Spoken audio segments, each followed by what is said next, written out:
If your marriage goal for this year is, I want to stop fighting, I don't want to have conflict anymore, don't avoid it.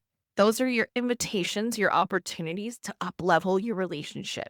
And if you turn away from it, you're going to stay stagnant. You're going to keep dealing with the same shit all of the time. It's like being on a hamster wheel. Are you ready to get off? If you are, then it's time to start addressing the conflict that you are repeatedly experiencing. Let's shift the goal away from, I don't want to have any conflict. Let's shift it from that to, how can we use conflict to our benefit? How can we argue less and converse more? Welcome to the Marriage and Motherhood Podcast. I'm your host, Michelle Perda. As a marriage coach who's married with 3 kids, I know how much parenthood could change a marriage. If flirting, laughing, and having fun together feels like a thing of the past, then I'm here to teach you that marriage doesn't have to feel so hard with your parents, and your marriage can thrive even when you're in the season of raising kids. Whether you're in a good place in your marriage and you just want to continue growing together, or you're wondering if you even like your spouse anymore, this podcast has something for you. Join me here each week as we dive into what it takes to help your marriage grow, and maybe even do a 180. You'll learn ways to handle conflict better, bring that spark back into your relationship, as well as learn how to improve other areas of your life from my lovely guest experts. Are you ready for the next stage of your life in marriage? Let's dive in. Hello, hello. Welcome back to another episode of the Marriage and Motherhood Podcast. So, we're still in January, which means that we are focusing on goals and how to set our year up for success. Now, if you haven't listened already, go check out the last episode about how maybe you should pause before you set your resolutions, okay? We want to make sure that we are not setting ourselves up for burnout and we're not setting ourselves up for failure, okay?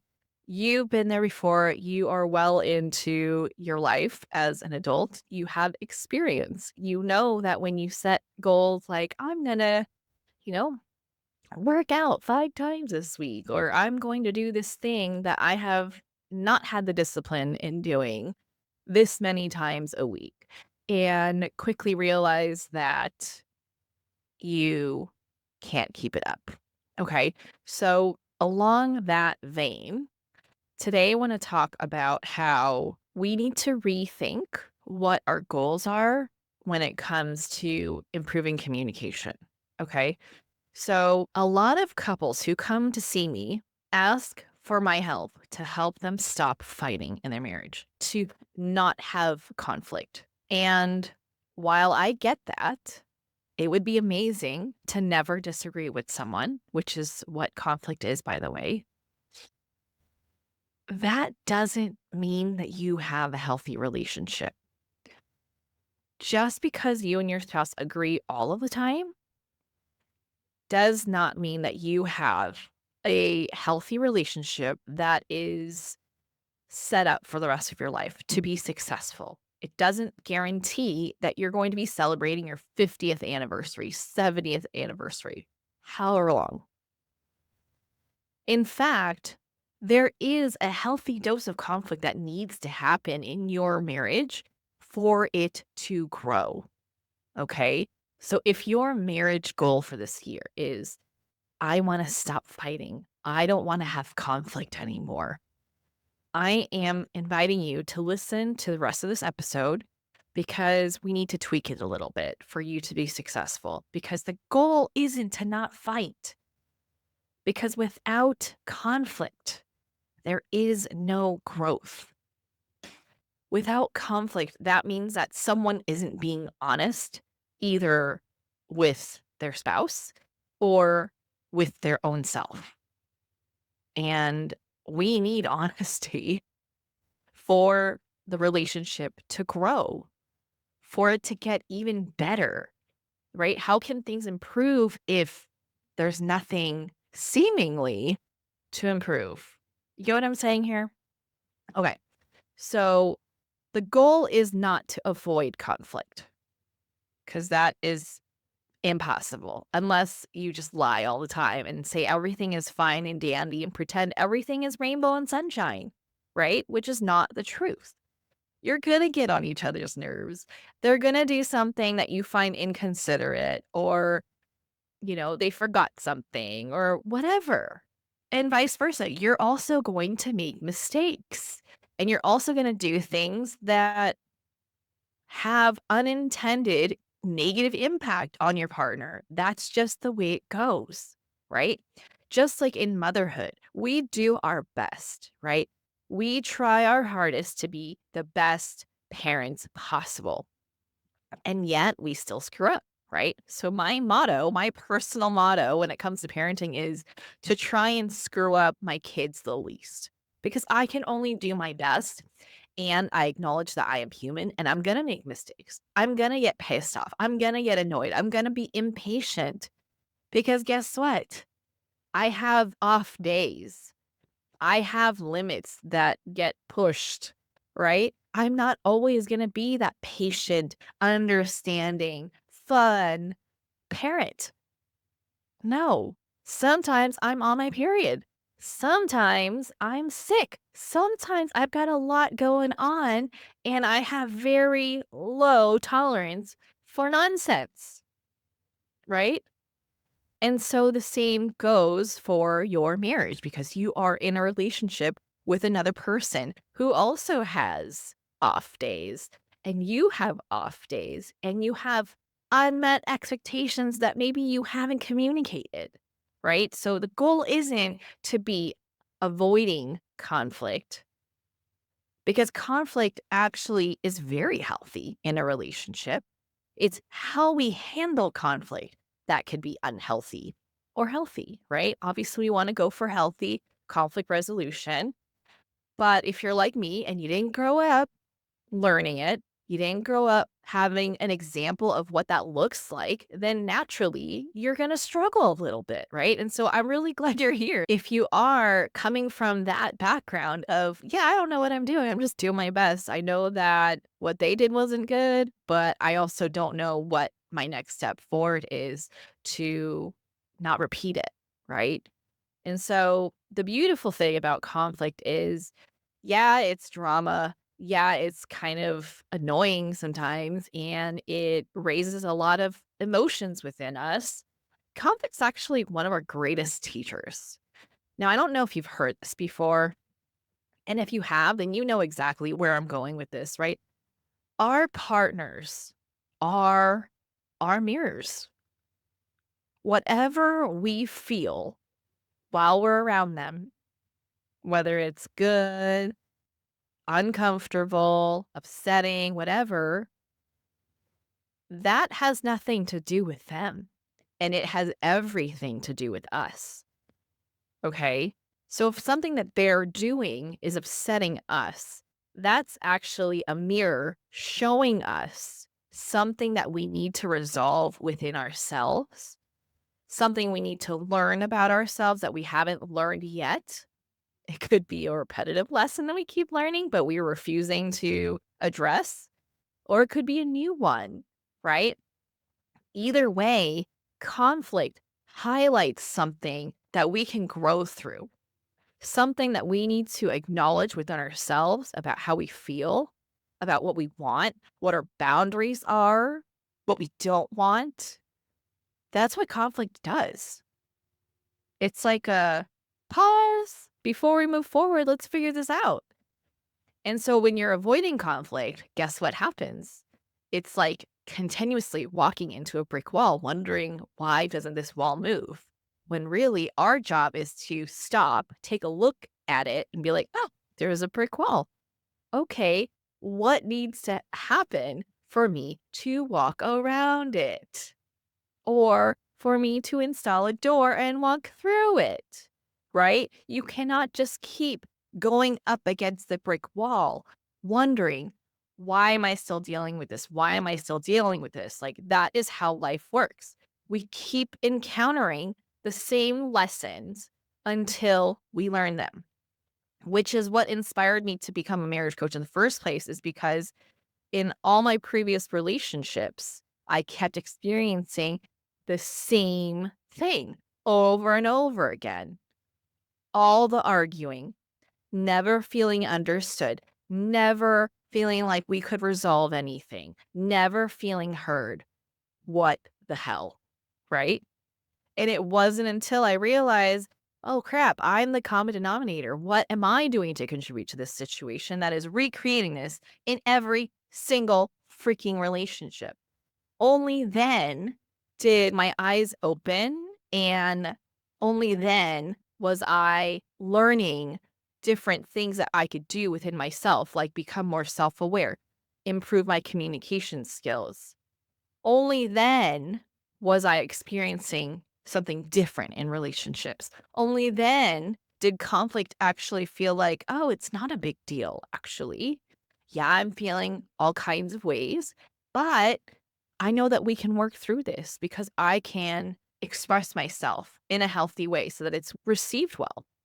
And I can work with this person to figure out what's going on. I don't have to think that just because they feel some type of way, it's in competition with how I feel. But we get to both feel things and they can both be true. And that my perspective is not the only perspective here. Right. And so only once I took a look at my own shit and how I co-created those scenarios over and over and over again did communication finally feel easier in my relationships. And only then did relationship growth feel like, oh, this is an amazing thing. And only then did I start to view conflict as something that was essential to my relational growth. Okay. So, yeah, don't avoid it. Those are your invitations, your opportunities to up level your relationship. And if you turn away from it, you're going to stay stagnant. You're going to keep dealing with the same shit all of the time. It's like being on a hamster wheel. Are you ready to get off? If you are, then it's time to start addressing the conflict that you are repeatedly experiencing, trying to look at it from different angles. Okay. So let's shift the goal away from, oh, I want to make sure I don't have any arguments. I don't want to have any conflict. I want to avoid them. Let's shift it from that to, huh, how can we use conflict to our benefit? How can we argue less and converse more?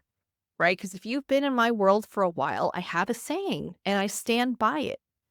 Conflict is inevitable, but arguing is completely optional, which means that we have a choice.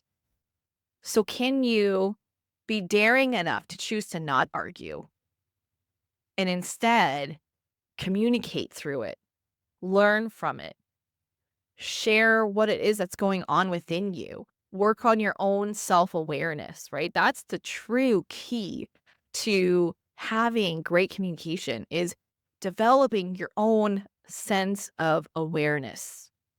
Okay.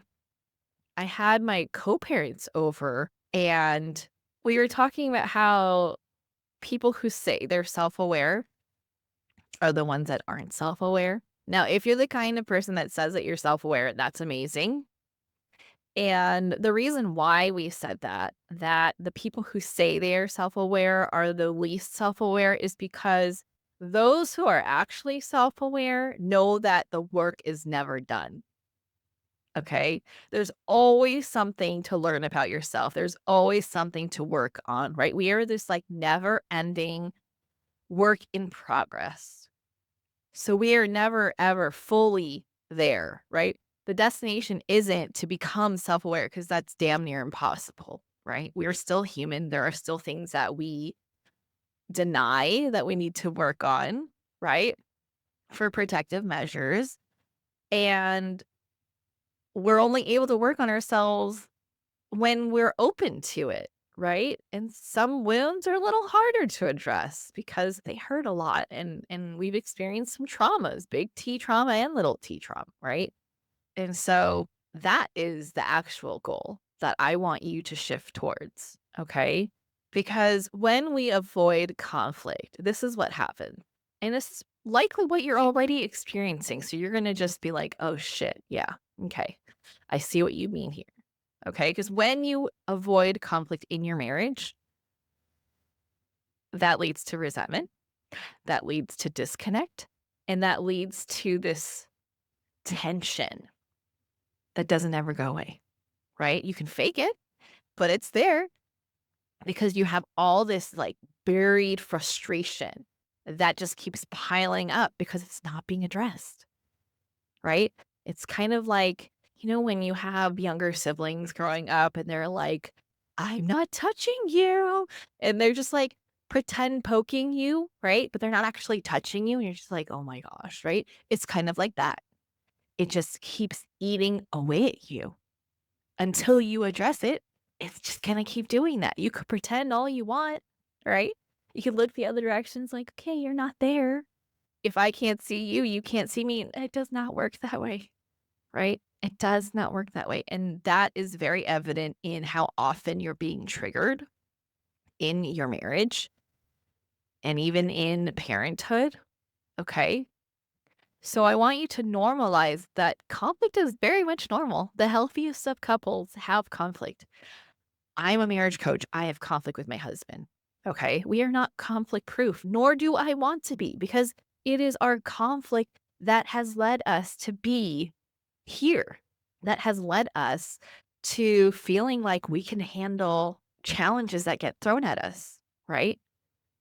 Shoot, if it doesn't speak volumes that we chose to move away from all of our family to go across the country where we knew no one but our co-parents.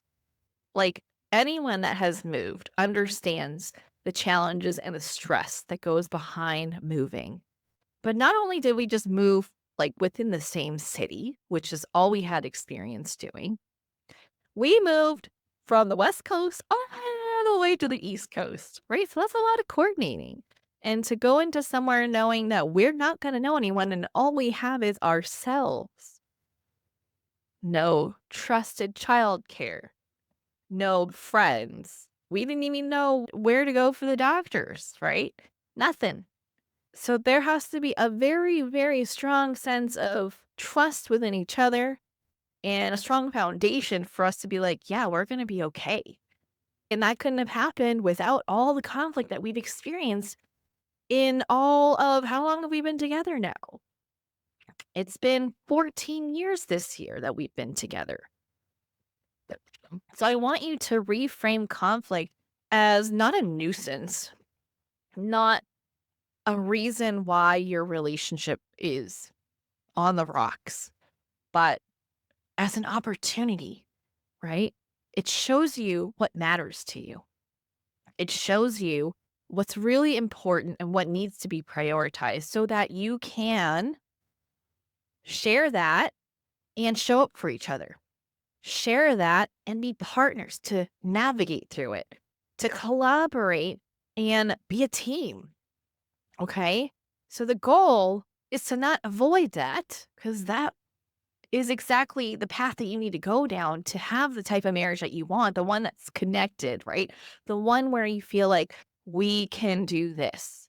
Whatever conflict we have in front of us, we can work through this and it will make us stronger.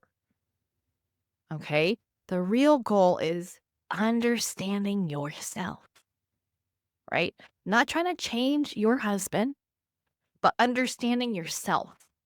What are my triggers? Why am I getting this strong emotional reaction to this particular incident when other times I'm calm, cool, collected, right? What about this situation is upsetting to me? Does it remind me of, how I used to get bullied? Does it remind me of how my dad used to talk to me? Does it remind me of how mom used to treat me? What is it? There's something there. And not only just understanding your triggers, but learning your nervous system. That's a big freaking deal.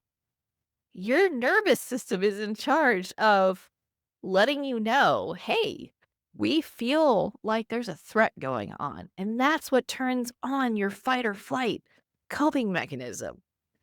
You know, those like things that you really don't like about yourself when you get heated, when you start to lose your shit.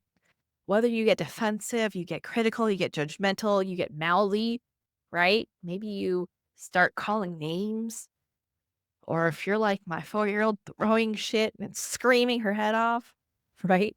That's your nervous system. When it doesn't feel safe and it feels threatened, even though you're not like experiencing physical threat, it cannot tell the difference. A threat is a threat, right? A threat to your mind, a threat to your emotions, same for your body. When we're in this mode of fight or flight, it doesn't matter what communication tools you've learned. It doesn't matter what books you've read. It doesn't matter what you've been taught, how many Instagram reels you've watched, how many of my podcast episodes you've listened to. You're not going to reach for them. Why? Because you don't have the capacity for it. Instead, you're going to reach for what is most accessible, which happens to be what is most practiced.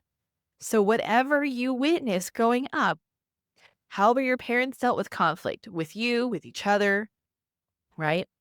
That's what you're going to reach for. So, if your mom was the kind that yelled a lot and screamed whenever she got frustrated, guess what you're doing? Or if your dad walked out anytime he got mad, guess what you're going to do, right? So, whatever you were shown growing up, those are your options. That's what you grew up believing how things should be handled. And so, without learning your nervous system, it's going to be very difficult, damn near impossible, to start doing something different because you don't have the bandwidth. You're so overwhelmed that your conscious decision making skills are out the window. They've been shoved out the room and you've been taken over by like a toddler brain. Okay. And so your rage comes out as a tantrum, an adult tantrum, right? I actually firmly believe that even though we are in adult bodies, we're very much kids, right? Kids in us are running the show. And if your childhood felt like you didn't get the love that you wanted, or you weren't heard the way that you wanted, you weren't seen the way that you wanted, you weren't respected as the individual that you are, that's going to show up. And so until you resolve that and learn your nervous system, learn how to regulate yourself so that you can use your adult thinking brain to pull out those tools, to use those to help you navigate through conflict, that side of you is going to keep coming out. Okay. This is so critical for your goal of being able to fight the right way, to utilize conflict to your benefit, to help it grow your marriage. Okay.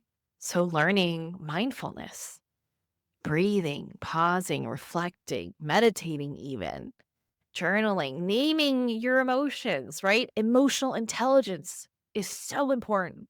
If you don't know what's going on, how can your partner possibly know what's going on, right? Back to the whole "we're not mind readers" thing, right? I'm sure you've heard that many, many times, but it's so true. So let's not make avoiding conflict our goal. Let's not make our goal for this year, for our marriage, to not fight, because that's not what you actually want. What you actually want is to grow closer together, to feel like a team, to feel connected, okay? And you can feel so much stronger of a connection when you're able to navigate conflict in a healthy way because you'll learn more about yourself, you'll learn more about your partner will learn more about themselves, and your partner will learn more about you, which means that you guys can work together even better, right? It gets to grow. And then the conflict that you navigate evolves. It becomes less frequent. And then it becomes less chaotic, it becomes calmer. Okay. So, what if the actual goal is to set yourselves up to be able to handle conflict better, to fight the right way for it to benefit your relationship?